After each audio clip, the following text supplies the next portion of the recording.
Mental health is your mental wealth. You gotta look after yourself. This podcast creates a space for conversation around real experiences with mental health, trauma, violence, and/or substance misuse. We have this conversation without labels, judgment, or pressure. Each guest's stories is their own, and sharing is always voluntary. The guests choose what to share and how much. Please be aware of your limits and stop watching if needed. Let's get this conversation started. And today, my friend, a very reputable person that I've grown to very much respect, Mr. Todd Jones. How are you? Welcome. Thank you. I'm good. How you doing? I'm all right. I think we're going to dive in. Northside, 24th place in Locust, Alley.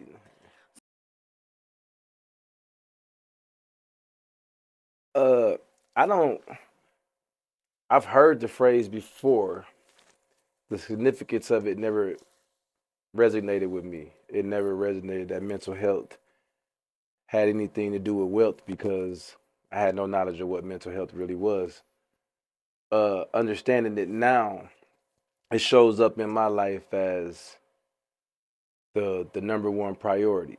Like so oftentimes we talk about the things that we want, the things that we want to do, or the jobs, or whatever it is that we want to achieve, but we can't achieve none of that. Whatever we attach to wealth or as being wealth, we can't achieve none of that if our mental ain't right. So just taking care of yourself mentally, that's creating a wealth of opportunities, I feel like. So that's what your mental wealth is for me.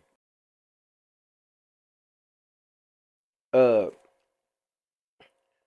with me, it goes back to my childhood, but so my childhood to me was in layers. Like I feel like if I can remember back as far as I can, on most times I was a baby probably in that year of, you know what I'm saying, 3 to 4 to 5, and then I was a kid between 5, 6, and 7. And I was an adult, young adult between 8, 9, and 10. And then by 11, I was grown. So a lot of things in my childhood, it's in increments. Okay. But I say for me, and I went through a lot. But for me, then this question, it was when sentenced into the adult system. That's when it really. That's when I was able to really identify. Like, damn, I'm a, I'm a 15-year-old in this grown place. Oh, it was the greatest impact. It impacted and affected everything that I did. Everything, even the things that I wasn't aware that they was affecting. It was affected by those moments that shaped me up until that point. I often talk about how life often demands at certain times that you accelerate your growth. And I think for me, I was a little bit more precocious than my peers at that time. I thought a little bit different. I moved a little bit different, I suppose.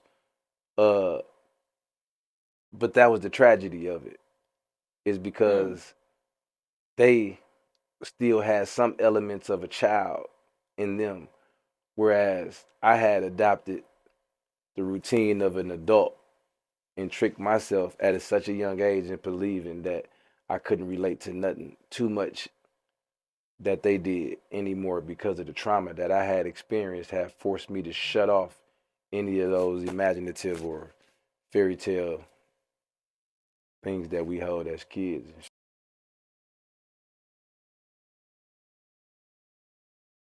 Yeah, like I think at that point, and I can remember because like I was really starting to get a hold of the baseball.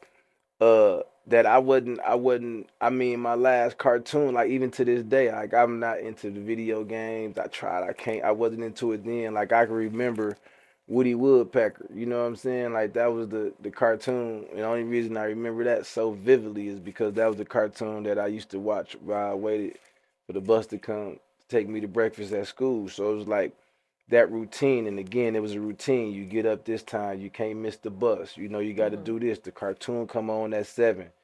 The commercial gonna be at 7:18. Like you know all this after a while, and to think that you 11, you 12. So yeah, that'd be it's hard. It's hard to even like imagine that now. Uh, it's drastically different. The way my mental health is now is completely different, but it's the same. And what I mean by that is I still fight the same demons and shit. I Okay. still wrestle with them same ghosts. You know what I'm saying? Mm-hmm. I'm just more equipped to deal with it now, way more equipped. So it's still the same in the midst of depression, sadness, survivor's guilt. All of that is my constant companion. I think in many ways I've accepted that. Uh, it's just that each day, the more I acknowledge my mental health, the more I'm aware of it, the more it's easier for me to deal with it. So if I'm going through something that's so debilitating mentally, my first thought won't be like, damn, I don't want to feel this no more. I wonder what it'd be like if I ain't here. Like that wouldn't be my thought now because I have been in therapy, I have been in counseling, and I have been equipped with a lot more tools to understand mental health. Whereas back then, that's like you don't got nothing to eat and you've been abused and ain't no motherfucker gave you a hug. When you lay down, you hope that that's it. Again, like so many other things I done said, it's the most important thing. Everything, like mental health, as important as mental health is, that's a tentacle of it. It's all under the umbrella, that equipment that you need to have. And that's the thing, like with being equipped, the greatest part about being equipped with how to deal with mental illness is understanding at times that some people don't know what to deal with. That's like huge. Like some people are not even equipped themselves to try to deal with a mental illness or somebody that they deal with. So you got to understand that, you know, because you would do a great disservice to somebody by opening them up, asking them some shit, and then once they give it to you, you ain't equipped for what they tell you. They tell you something that opened them up so raw, and you've been asking for this, and they finally tell you, and then you say, I gotta find somebody that I think can help you with that. I can't help you with that. Like, yeah, you wasn't equipped to put that individual in the space to feel like they can like just like emote it, let it all go without no consequences, and then once they do that, come to find out that it shocks even you or it evokes your own trauma. So yeah, being equipped is understanding limitations, understanding boundaries, understanding your strengths, understanding your lanes. All of those things are the equipment of mental health.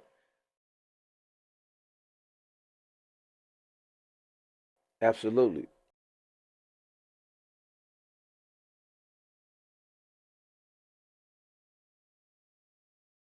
I see. I think like I'm a little bit radical with my thinking. I think that we all are equipped. I just don't believe that everybody being real, right? So I ain't had no book. I ain't go to college studying psychology, sociology, none of that. It ain't my lane. I'm just pitching from a place of reality, a real place for me. And that even coincides with other people, especially if somebody think that they know your story. You know what I'm saying? Your reality gonna coincide with theirs because they didn't convince themselves that what they believe or what they heard about you is the truth. And it's so far from that. But that's an indicator that when we talk about equipped, that certain people shouldn't be in certain situations because you will be forced to deal with your trauma listening to someone else's trauma. And if you haven't healed, then once you hear that and it stokes what it stokes inside of you, it's going to force you to run, which in part is going to be observed by the person that's skilled in understanding trauma because they live with this shit every day. So again, if you real, that's why we love kids so much, because they just gonna say it. They ain't gonna think about it. That reality, that realness, that rawness is relatable. So if you spit that from a place of reality, like, hey, I don't know nothing about mental health. I'm struggling myself. I just know every day I woo woo woo. People can relate to that.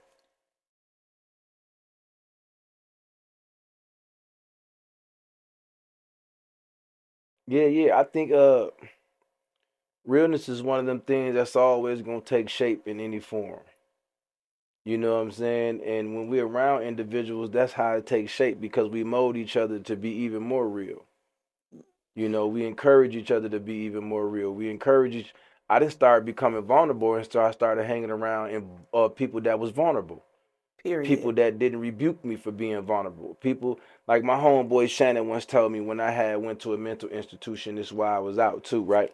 I had hit him up like, dog, I'm like, damn, bro, I feel embarrassed as hell that I even had to go to a mental institution. And dog hit back and was like, Todd, the people that don't seek help should feel embarrassed.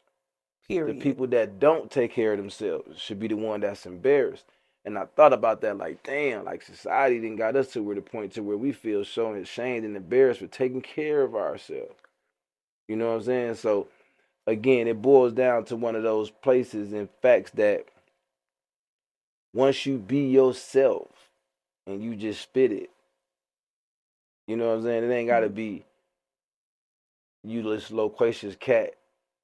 It could Mm-hmm. just be a few words. People understand. Real recognize real, like for real. Like when people say Period. that, real recognize real. That's therapy right there. Just being around real people.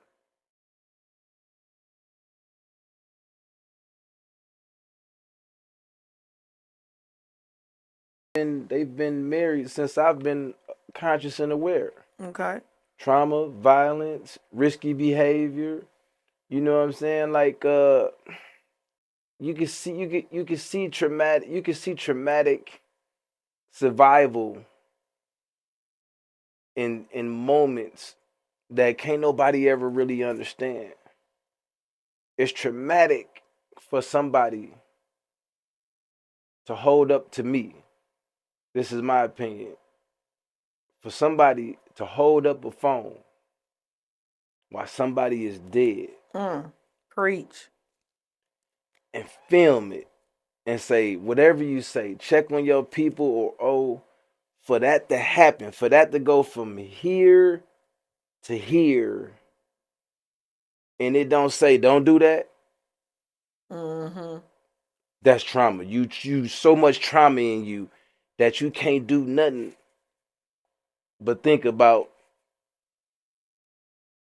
what somebody else really feeling. Like you ain't thinking about nobody else in that moment. Right. You don't really want nobody to check on Yeah, their yeah, people. it ain't, and this is my belief. It's not you informing, being informed. We know how to inform. It's Right. it's it's something different. So yeah, that's when you see that, you become aware that trauma is in every aspect of everything that we see and do, especially in our communities that's dominated in Milwaukee and the black and brown. We see trauma every day. Trauma is in the corner stores. Trauma is in the gas stations. Those are both occupied and occupied. Mm-hmm. Trauma is in the bricks that we walk on. Trauma is in the elders that we see in the streets that we walk past thinking that they don't even matter. That's trauma. Yeah, we see it every day, everywhere. My daddy. Mm. Yeah, I wish my daddy would have been around, because I lived my daddy life for a little bit. Mm. Yeah, Mm. I lived my daddy life for a little bit. Abandonment, but still being present. Right. Uh, yeah. So it's a lot of things that was in my daddy life that subsequently transferred into my life. Mm-hmm. Trauma. Mm-hmm. So had pops been around, understanding, especially having a kid myself, understanding that love that, like, I can't, like, I be dropping jewels on my son and he 13 months. Right. It's the time.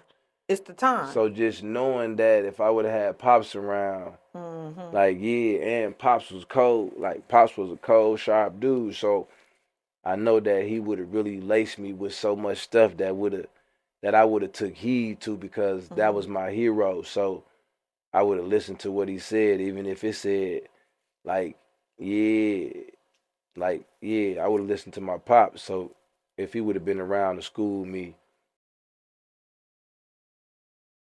that mental health is in every breath. You know, it's disheartening that we don't talk about it when it's in every inhale and exhale. Mental health. There's no one amongst us who doesn't wrestle with and battle with mental health.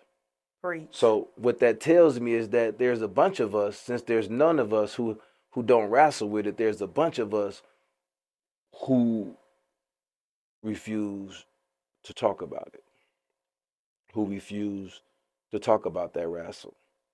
You know, who refuse to talk about that boxing match, who refuse to talk about that financial strain, who refuse whatever it is they refusing, that's contributing to that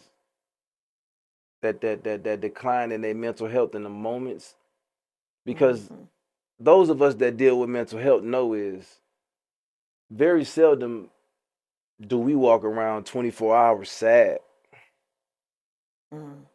We can be normal with it, have a good time at the party with everybody else, and then bam, it's that moment, that next one that becomes so hard. But yeah, we ain't kicking it about that. You know what I'm saying? Some of us go home and just cry, do whatever it is we do, whatever. But we ain't talking about that, because if we was, then it goes back to my last question. Like, we can look at each other as parents, and like when we talk about our experiences, them the jewels that we giving people to keep them from walking into pitfalls. But yeah, so I say that's the one thing I like everybody to understand that ain't being talked about, is that mental health is in every movement, every breath, and everything that we do. We talk about a lot, and as Todd said, it's in everything we do, because our mental is just the way we think. Todd, thank you.